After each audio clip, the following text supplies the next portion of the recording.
이번 시간은 교과서 138쪽부터 141쪽까지 읽으면서 밑줄 긋고 필기합니다. 출생과 사망에 관련된 법. 학습 목표. 출생과 사망의 법적 기준을 말할 수 있다. 유언의 요건과 상속의 과정을 이해할 수 있다. 출생과 사망. 사람은 태어나서 죽을 때까지, 그리고 죽은 후에도 상속 등의 문제에서 법과 깊은 관련을 맺게 된다. 출생 시 가장 중요한 법적 문제는 출생의 시점을 언제로 볼 것인가이다. 출생한 순간부터 권리와 의무의 주체가 되기 때문이다. 민법에서는 태아가 살아있는 상태로 완전히 어머니의 몸 밖으로 나온 때를 출생한 시점으로 본다. 하지만 이 기준에 의하면 임신 중에 태아가 보호받지 못하는 경우가 생길 수 있어 상속 등의 예외적인 상황에서는 태아의 권리 능력을 인정하고 있다. 출생과 마찬가지로 사망도 어느 시점을 기준으로 할 것인지가 중요하다. 일반적으로는 숨이 멎고 심장과 폐의 기능이 다하는 시점을 사망 시기로 보는 심폐기능 정지설을 인정하고 있다. 하지만 최근 장기 이식에 관한 관심이 높아지면서 뇌의 기능이 돌이킬 수 없는 손상으로 정지되는 시점을 죽음으로 보아야 한다는 뇌사설을 주장하는 사람들도 늘어나고 있으며 연령 의료의 중단과 관련된 논의도 확대되고 있다. 태아도 상속이나 손해배상 청구 등 제한적으로 법적 권리가 인정된다. 사망과 관련된 법적 내용 알아보기. 안락사의 허용 문제에 관하여 찬성, 반대의 양측으로 나눠 토론해보자. 안락사는 연명 치료 유지가 환자 본인에게 커다란 고통을 줄 뿐 아니라 환자 가족들에게 커다란 경제적 부담을 안겨줄 경우 환자 본인의 의지에 따라 생을 마감할 수 있는 권리를 줄 것인지의 여부와 관련된 쟁점이다. 사실상 자살을 합법화하는 것이 아니냐는 비판과 개인의 생명에 관해서는 본인의 선택을 존중해야 한다는 입장이 대립되고 있다. 안락사 허용에 관한 찬성과 반대 의견들.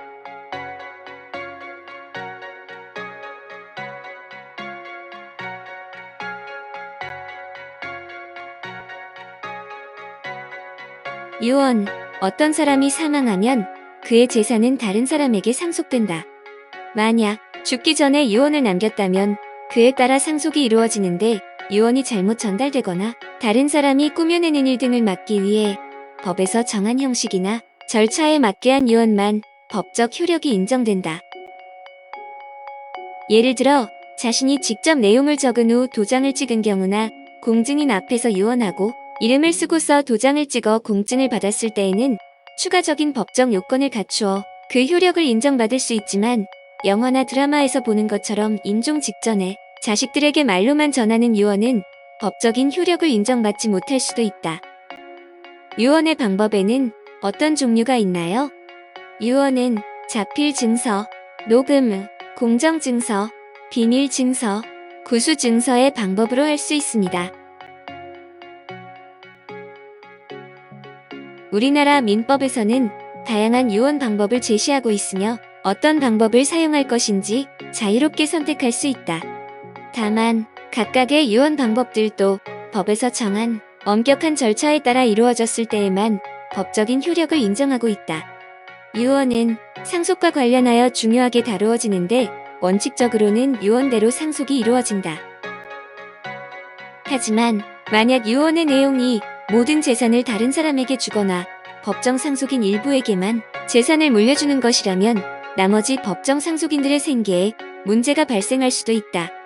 따라서 유류분 제도를 통해 상속 재산 중 일정 비율을 법적으로 보장해 주어 일정 범위의 법정 상속인을 보호하고 있다. 유류분 제도는 유언을 따르되 일정 범위의 법정 상속인들이 법정 상속분의 일부를 확보할 수 있도록 한 제도이다.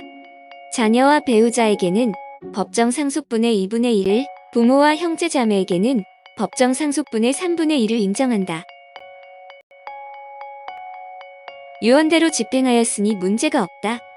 이 사례와 관련된 우리나라의 민법 조항을 찾아보자. 신의 성실. 권리의 행사와 의무의 이행은 신의에 조차 성실히 해야 한다. 유언 집행자의 권리 의무. 유언 집행자는 유증의 목적인 재산의 관리, 기타 유언의 집행에 필요한 행위를 할 권리 의무가 있다. 유언 집행자의 해임. 지정 또는 선임에 의한 유언 집행자의 그 임무를 해태하거나 적당하지 아니한 사유가 있는 때에는 법원은 상속인 기타 이해관계인의 청구에 의하여 유언 집행자를 해임할 수 있다. 상속. 유언에 언급되지 않은 재산이나 유언 자체가 없는 경우에는 법에 정해진 내용대로 상속이 진행된다. 상속을 받을 수 있는 주체는 자연인뿐이며 특별한 사정이 없으면 자녀와 배우자에게 상속이 이루어진다. 자녀 없이 배우자만 있는 경우라면 부모와 배우자에게 상속이 이루어지고 자녀와 배우자가 모두 없는 경우에는 부모, 형제자매 등의 순위로 상속인이 된다. 또한 고인을 특별히 부양하였거나 고인의 재산 형성에 이바지하였다는 점이 인정되는 상속인에게는 법에 정해진 상속분보다 일정액을 더 상속받을 수 있도록 하고 있다. 자녀와 배우자에게 상속이 이루어지는 경우 자녀는 성별, 결혼 여부 등에 상관없이 똑같은 액수를 상속받고 배우자는 자녀의 상속분의 50%를 더 상속받는다. 상속 순위입니다. 높은 순위자가 한 명이라도 있으면 낮은 순위자는 상속받을 수 없고 같은 순위에 여러 명이 있는 경우는 공동 상속인이 됩니다. 주의할 점은 상속이 이루어질 때 고인의 재산뿐만 아니라 빚도 상속된다는 점이다. 따라서 부모가 진 빚이 많을 때에는 상속을 포기하거나 상속받을 재산 범위 안에서만 빚을 갚겠다는 의사를 법원에 알려 문제의 발생을 예방해야 한다. 즉, 부모의 빚이 상속 재산보다 더 많다는 것을 중대한 과실 없이 알지 못한 경우라면 일정 기간 내에 한정 승인할 수 있도록 하는 상속인 보호 제도를 활용해야 한다. 한정 승인.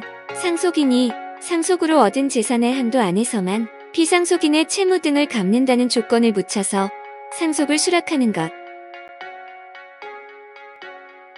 상속 포기와 한정 승인. 상속 재산 중 채무가 많아 빚을 갚을 수 없는 특수한 경우 상속인을 보호하기 위한 제도. 적극적 재산보다 소극적 재산인 빚이 더 많은 경우는 상속 포기를, 재산의 규모를 정확히 알 수 없을 때에는 한정 승인을 선택할 수 있다. 후손에게 무엇을 남겨줄 것인가? 유언장 작성하기. 국내 유명 제약회사를 설립한 유일한 박사는 자신이 손수 작성한 자필 유언을 남겼다. 본인이 직접 손으로 쓰는 유언장인 자필 증서에 의한 유언은 다음의 요건을 갖추어야 효력이 인정된다.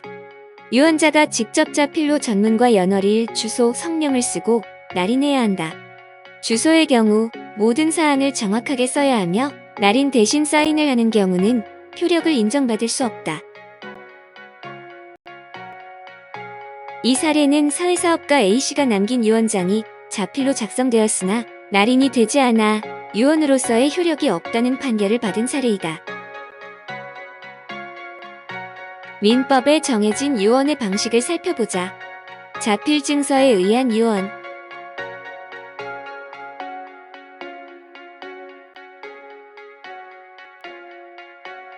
녹음에 의한 유언.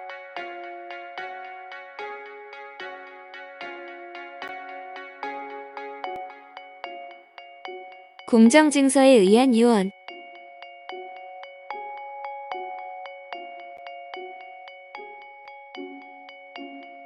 비밀증서에 의한 유언.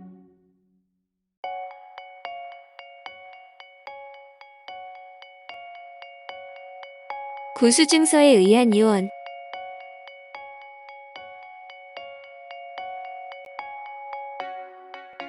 가족법의 변화에 따라 여성의 권리는 얼마나 신장하였을까? 다음은 1958년에 처음 만들어진 우리나라의 가족법에서 여성의 권리와 관련된 부분을 정리한 것이다. 추가된 내용은 현재의 가족법 내용이다. 여성의 사회적 지위와 권리의 향상이 반영되었음을 알 수 있다.